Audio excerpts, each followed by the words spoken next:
tal y como avisé el programa anterior, vamos a hacer una pequeña serie de programas sobre el tema del demonio. La comencé el programa anterior hablando de, pues todas las referencias que el Papa Francisco, todas o muchas de ellas, ¿no? Hablé de 17 referencias que el Papa Francisco en distintos momentos de su pontificado ha hecho a la existencia y a la acción del demonio. Y en el día de hoy quiero hablar de, digamos, las bases bíblicas de la existencia del demonio y de su acción.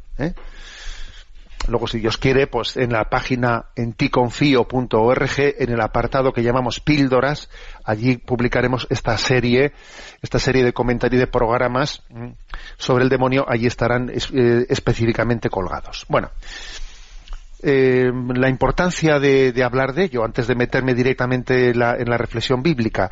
San Juan Crisóstomo, que es un padre de la Iglesia, que él fue arzobispo de Antioquía y arzobispo de Constantinopla, él en una homilía sobre este tema, él dijo una expresión que en la Iglesia ha quedado marcada. Dice: no es para mí ningún placer hablaros del diablo, pero la doctrina que este tema me sugiere será para vosotros muy útil. A ver, es que hay que hablar de esto, porque obviamente esto es muy útil. Conocer al enemigo es muy útil. Llevar adelante una batalla luchando contra un enemigo que no identificas, mal asunto, ¿no? Mal asunto. Pues este es el motivo por el que hay que entrar en ello, Entonces, ¿qué es lo que dice la revelación bíblica sobre el diablo?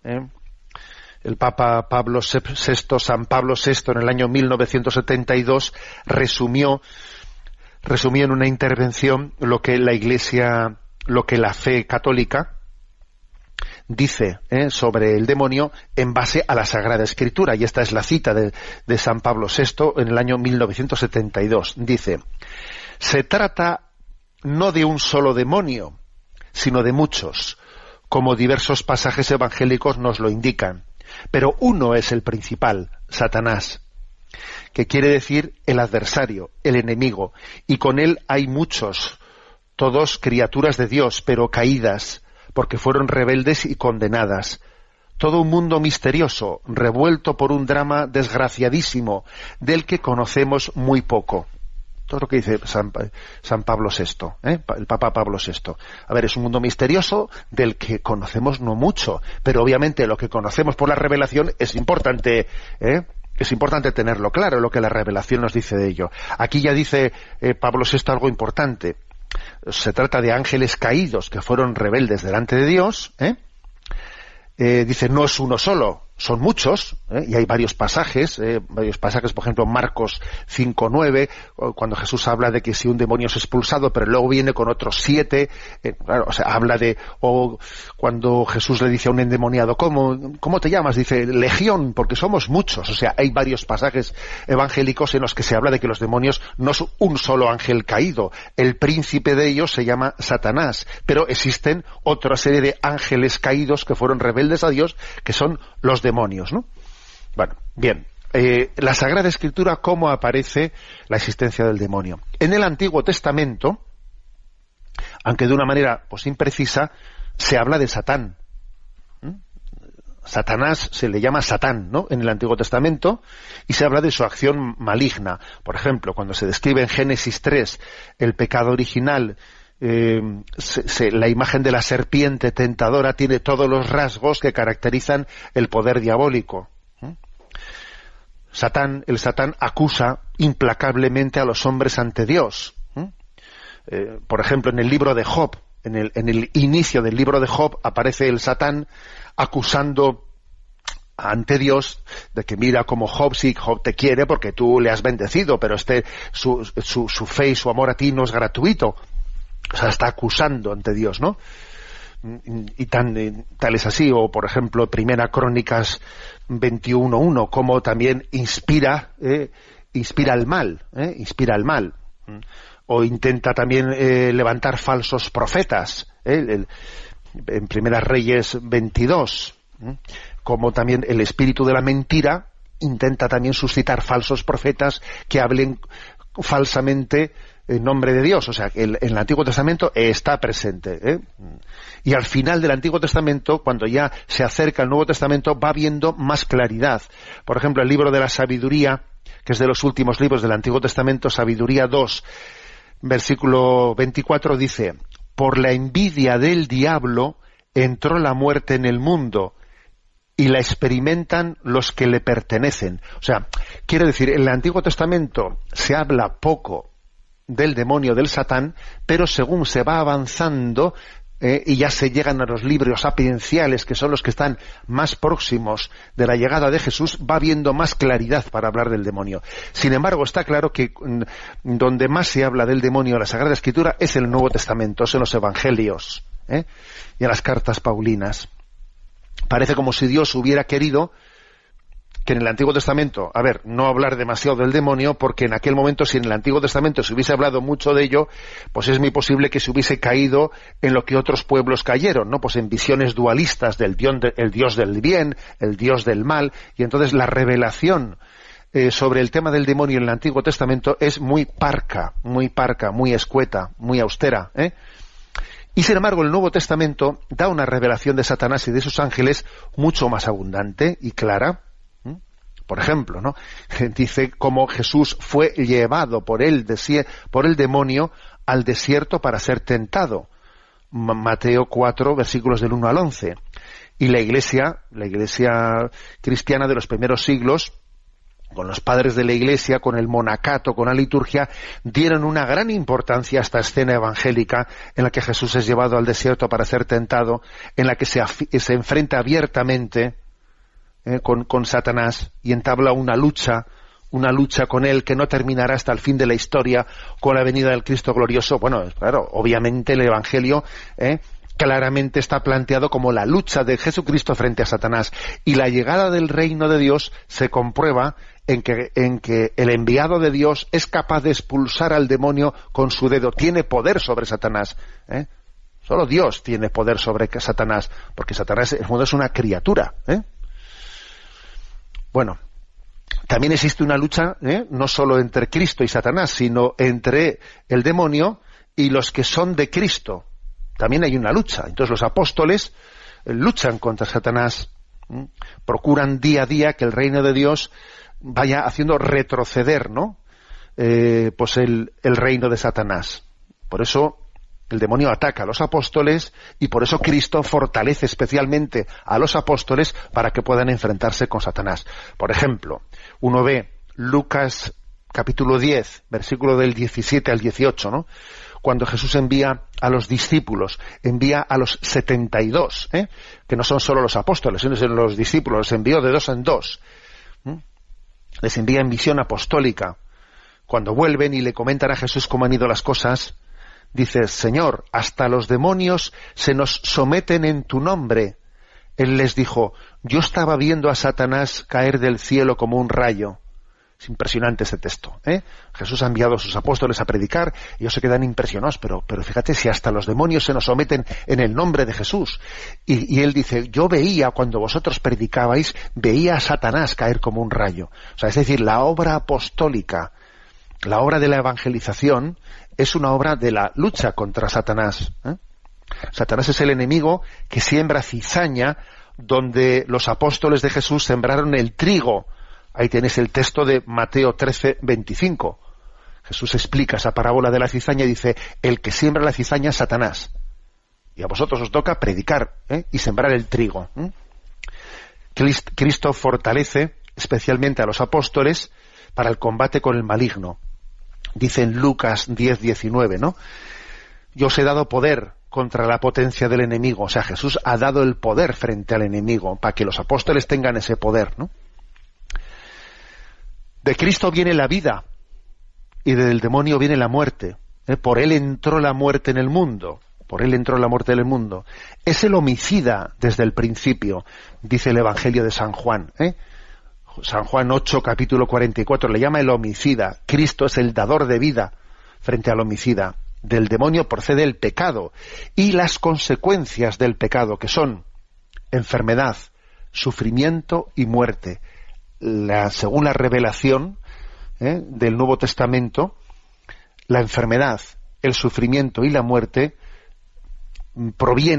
tienen en esa rebelión de Satanás, en esa distorsión que ha sido introducida por la acción de Satanás, tienen su origen en el plan de Dios. No estaban ni la enfermedad, ni el sufrimiento, ni la muerte.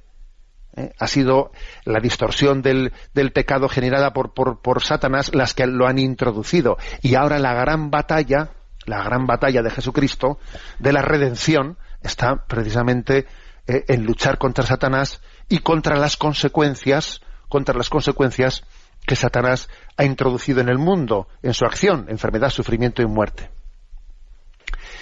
Incluso, estas son las formas en las que él incide. La más grave, obviamente, es el pecado, porque es hacernos a nosotros cómplices del mal.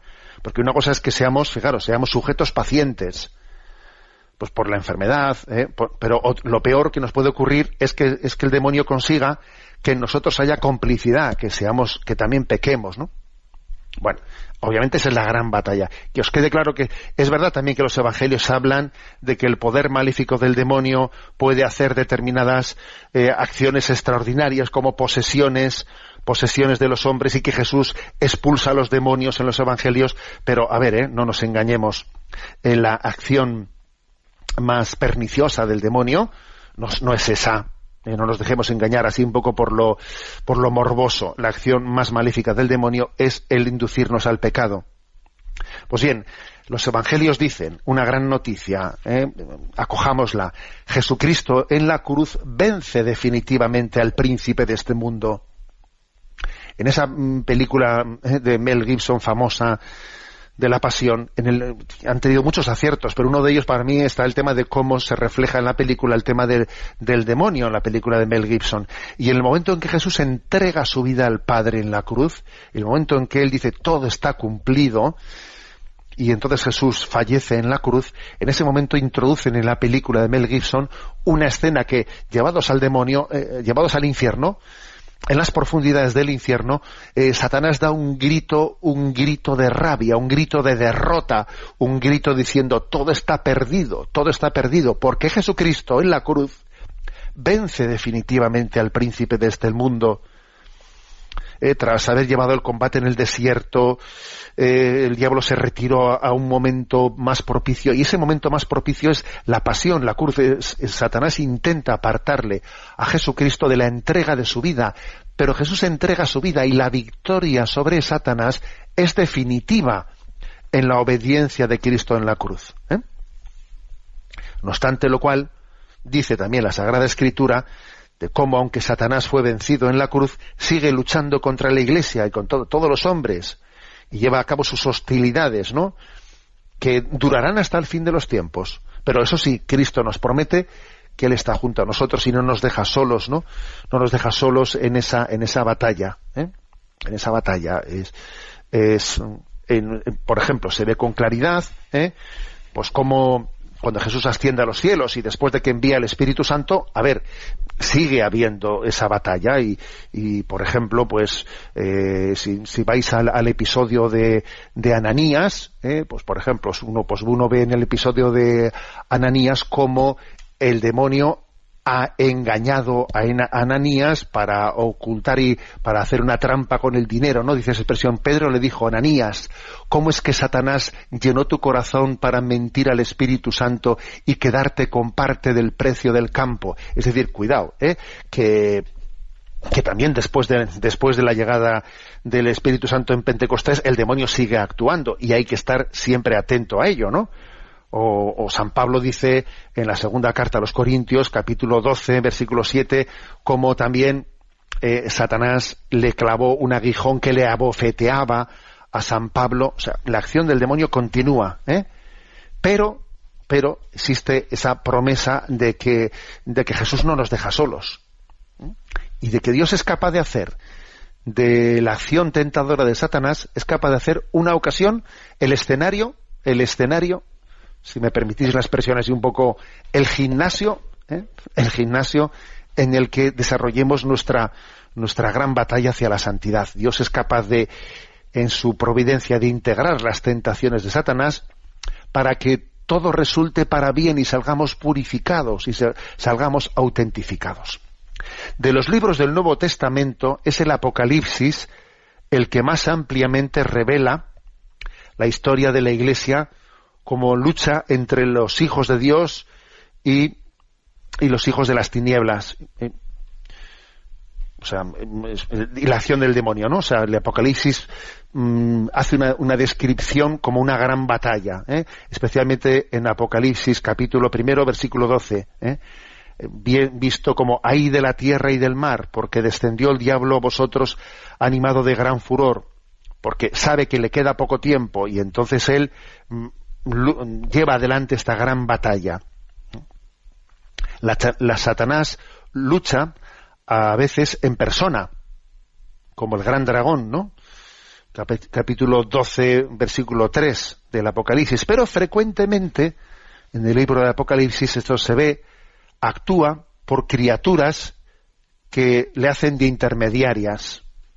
Por ejemplo, se habla de la antigua serpiente, Apocalipsis 12:9, la gran ramera, 17:1, la bestia blasfema y poderosa, capítulo 3, versículo del 1 al 8, o 14:9. Es decir, el libro del Apocalipsis habla como que también Satanás tiene la capacidad de actuar a través de intermediarios. Se está refiriendo a personas, instituciones, imperios que constituyen la bestia satánica en el mundo.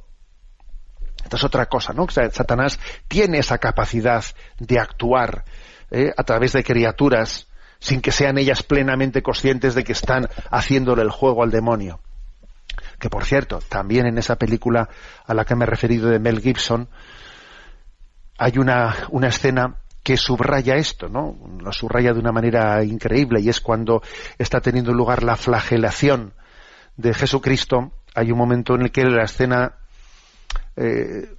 pues la imagen del demonio sostiene un niño en brazos, un bebé en brazos, que cuando se vuelve el bebé tiene el rostro envejecido del soldado romano que estaba flagelando de una manera cruel a Jesucristo, ¿no? O sea, es decir, esa imagen que es misteriosa en esa película, precisamente lo que quiere es reflejar esto, el hecho de que, mira el demonio cómo se está sirviendo de la crueldad de ese soldado romano que se está ensañando con Jesucristo en el momento o sea, nosotros, o sea, sin ser conscientes, ojo, porque dice, ¿no?, en este libro del Apocalipsis se explica cómo Satanás y sus ángeles a veces actúan de una manera directa, pero a veces se sirven de las criaturas, instituciones, leyes injustas, para llevar adelante su obra de confusión en el mundo. Bien, en resumen, visión, digamos, fundamentos bíblicos de la existencia del demonio y de su acción en el mundo. La Sagrada Escritura, una cosa que tiene claro es que el demonio no es un Dios malo, no existe más que un único Dios. Satanás es una mera criatura, es un ángel caído, un ángel rebelde frente a Dios. Y es especialmente el Nuevo Testamento el que más luz da en esta revelación, porque sí, en el Antiguo Testamento aparece su presencia y su acción, pero es especialmente Jesucristo el que, enfrentándose con Satanás y con sus ángeles, el que nos da la luz sobre su acción en el mundo.